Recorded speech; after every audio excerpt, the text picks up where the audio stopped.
So anyways, I turn on my phone and like a WhatsApp group thread. It's like, do we need to get crisis management involved? And I'm like, oh, okay, here we go again. I mean, because this happens all the time, right? And somebody sent the link. I hit play, and I'm like, okay, Derek's already made 5 videos, right? So I'm like, okay, here's another video. So I respond, I don't have fucking time for this. I'm going to bed. Somebody responds, go to minute 32. I go to minute 32, and my heart starts going. And I go, wife! She comes over, she sits right here. I watched 2 minutes of it. Yeah. Holy fucking shit. And so, again, the immediate reaction is like, okay, no point crying over spilt milk. Like, you can't fabricate this. Yeah. You know, this is, I mean, he reads everything that I wrote. Like, you can't fabricate this thing. You know, and so I didn't watch the rest of the video that day. But what I did do is I got in touch with I called him. Again, to say thank you. I don't know what good will come of this. Did you notice how he said, he called his wife and she said right here? It was very weird how he did that. Didn't you notice that? I don't know if he was trying to show like, was he trying to communicate how close they are and that it's like a team, or do you think it was accidental? Bit better. Did you talk to your, the guy who was supplying you with the stuff that leaked the email? Have you spoken to him since? And how do you feel about him leaking your email? You know, this is real interesting. I call him the clown coach. Because here's the thing, I just saw a video about him saying that everything on my apology was a lie. Yeah, he just made a video about that. He's your coach, though. Like, well, but this is real interesting. He tries to say he wasn't because he refunded my money and he wasn't actually my coach. This is what he said. I'm sure after this got leaked, and I'm sure after they mentioned his name, a lot of his coaching clients left and said, or concerned. So he probably tried to make a public appearance to say, oh, no, I wasn't actually his coach. I refunded his money, which is total fucking bullshit. You know? well, is that for illegal reasons? I don't know. And the truth is, I don't really care. You know, it's like people are like, hey, aren't you going to sue X, Y, and Z? I'm like, for what? Well, why would I sue anybody? Yeah. And I want to make it really clear. This guy was never my dealer. This guy didn't supply anything. I was being monitored and I had an actual hormone clinic and a clinician that was over. And so here's the problem: is like my blood chemistries were fucked up, and I actually needed help. You know, and this is why it's so important. If you're going to touch any of this shit, or if you're on any shit, get managed by an actual professional. Because my Interesting. So he says that Steve, I didn't notice that Steve said he refunded him. Did he say that? No. Yeah. He said he refunded him for the 6 months. Because first they had a consultation, which is usually paid also. Then he said he signed up with him for 6 months. So I guess after 2 weeks, he decided to refund him for the 6 months. So he's claiming that he didn't refund him. And he's given Steve a nickname, which is quite catchy and usually not good when you get a nickname. I wonder what that, like, why, I mean, that clown coach rhymes. Like, I mean, not rhymes, but it, like, sounds I don't know. catchy together, but I don't understand why clown. But he's like, saying that he did. Well, that's what I said before, is that if you sent the guy over a form, again, unless he wasn't a fake natty at the time, but if you sent the guy over a form, it's very complicated to think through this, but if you sent the guy a form, you know that they're sharing private information about their life on that form. So you definitely wouldn't share that. There's an established thing. Maybe the form's on your website and someone's filling it in, but still it's like a very personal thing. It's like almost solicited because you have the questions. I mean, I'm not saying No, Steve said that they went back and forth. He was coaching him for a couple weeks before Steve dropped him. Yeah, so the only way it would make sense is if Steve didn't know he was a fake natty, found out later, but I guess chose not to give him the opportunity to come out on his own, which, you know, you might think, well, the guy lied to everybody, he doesn't deserve the chance.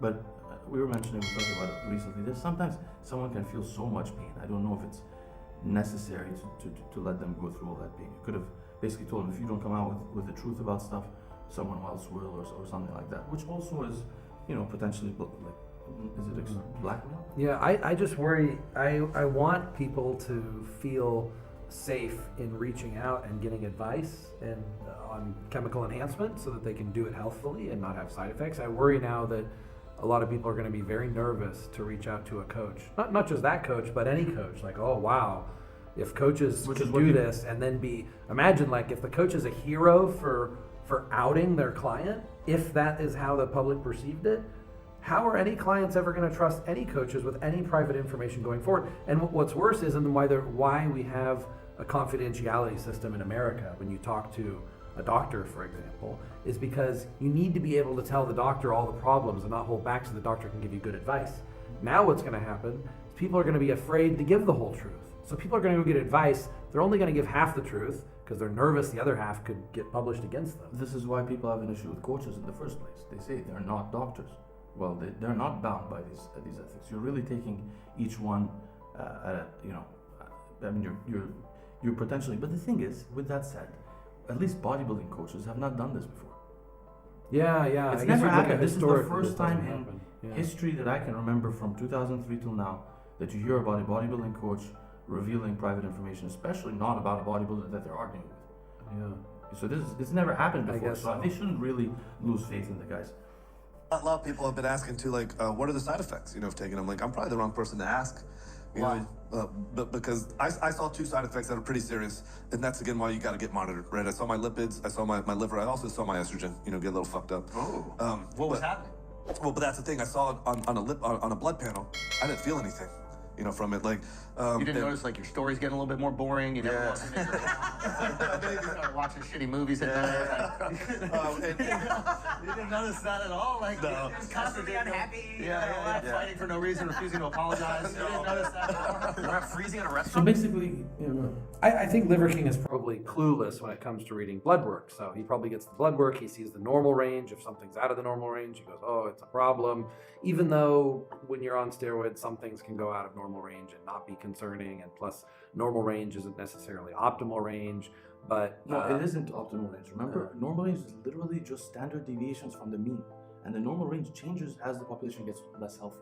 So he was saying, for example, you had elevated liver enzymes, but the liver enzyme range has dramatically changed the last 34 years. And a lot of things can cause elevation liver enzymes, and a very common one I see is ibuprofen, Tylenol. Over-the-counter anti-inflammatories are extremely liver toxic. People always take that when they're on steroids. They say, "Oh my God, the steroids liver." I'm like, "Come off the anti-inflammatory test again." Oh, liver enzymes went back down. Well, let me offer a comment here on this. So the liver, it's true, the liver enzymes can be elevated from irritants in general, but there's a difference here when you're getting an androgenic cause of liver cancer, which is very rare, but does happen. But I just want to, I don't want to, he barely mentioned side effects. What does he mention? Lipids, which are fats. He's talking about his cholesterol, what we usually call cholesterol.